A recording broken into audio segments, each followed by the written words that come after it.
In the silence of the morning, before the world rushes into the digital hum of the marketplace, let us consider the nature of authority and the resilience of the human spirit. You find yourself under the shadow of a mountain that does not move, answering to a leader whose demands are like a relentless wind, cold and unceasing. You feel the weight of their expectations and the sharpness of their words, and you wonder how a philosophy born of ancient rituals and wooden slips can speak to the glowing screens and frantic pace of your modern life. But the heart of a man and the nature of power have not changed in 2,000 years. To lead is to serve, and to follow is to learn the art of the willow tree, which bends in the storm but does not break. When you sit at your desk and the message arrives, dripping with impatience and devoid of kindness, your first instinct is to mirror the fire. You feel the heat of injustice rise in your chest. Yet remember that he who conquers himself is mightier than he who conquers a city.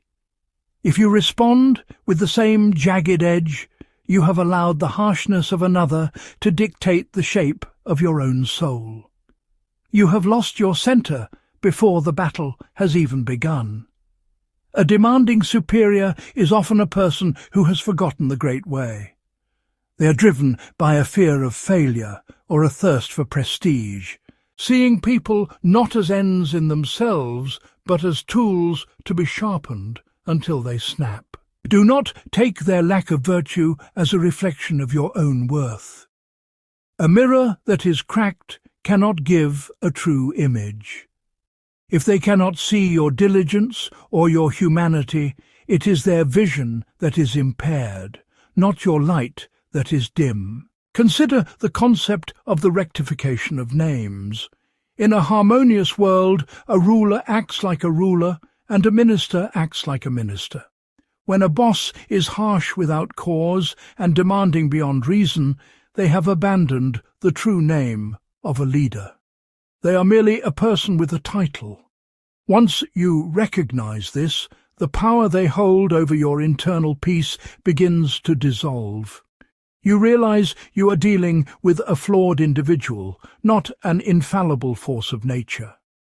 How then do you walk this path without losing your way? You must cultivate a garden within yourself that no corporate storm can reach. Do your work with such excellence and integrity that it stands as a silent testament to your character. Let your precision be your shield. When you provide what is asked with calm efficiency, you offer them no hook upon which to hang their anger. This is not submission. It is the strategic mastery of the self. There will be moments when the demands are not just difficult, but unjust. Here, the virtue of courage is required. True loyalty to a leader does not mean blind obedience to folly. If you see the path heading toward a precipice, it is your duty to speak, but to do so with the grace of water. Water is the softest thing, yet it can wear away the hardest stone. Approach with suggestions, not accusations. Frame the truth in a way that allows them to keep their face while changing their direction. If they refuse to listen, you have fulfilled your moral obligation.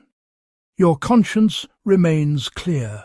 You must also look at the people standing beside you. In the modern office, as in the ancient court, we are not islands. To support your colleagues in the face of a demanding master is to create a community of virtue. When one is weary, let the others offer strength. When one is criticized unfairly, let the others offer the truth in private. A group of people bound by mutual respect and shared purpose is far harder to break than a single soul standing alone in the cold.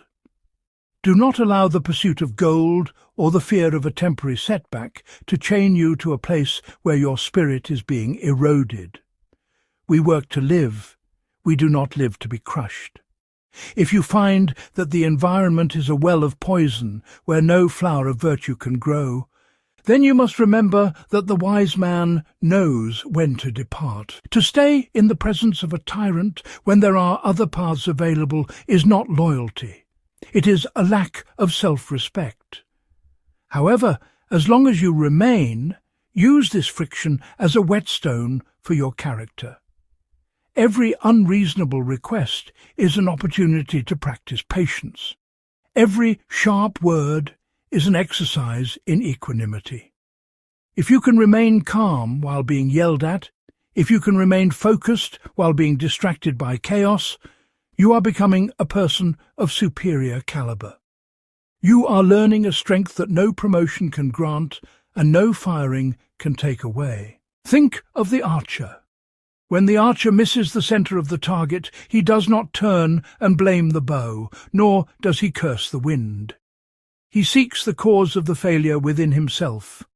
If your work life is a source of misery, ask yourself, have I set my boundaries? Have I communicated with clarity? Have I allowed my happiness to be held hostage by a person I do not even respect? The modern world tells you that you are your job title, your salary, and your productivity. This is a delusion. You are a son, a father, a friend, and a seeker of truth. Your value is inherent and unchanging. A boss can demand your time, they can demand your labor, and they can even demand your presence. But they can only take your peace if you hand it to them. As the sun sets and you leave the halls of commerce, leave the burdens there as well. Do not bring the ghost of a harsh man into your home to sit at your table.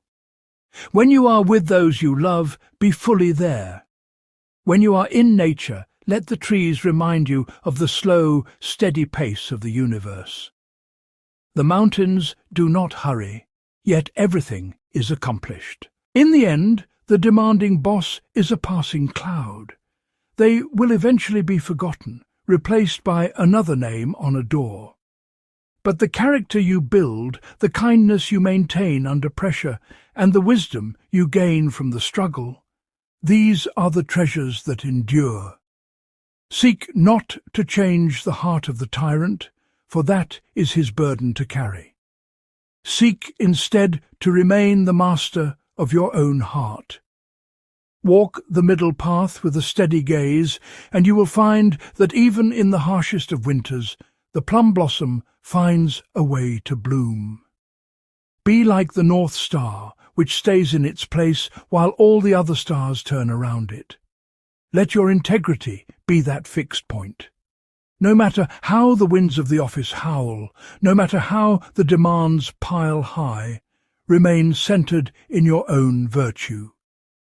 This is the way to navigate the modern world. This is how you reclaim your life.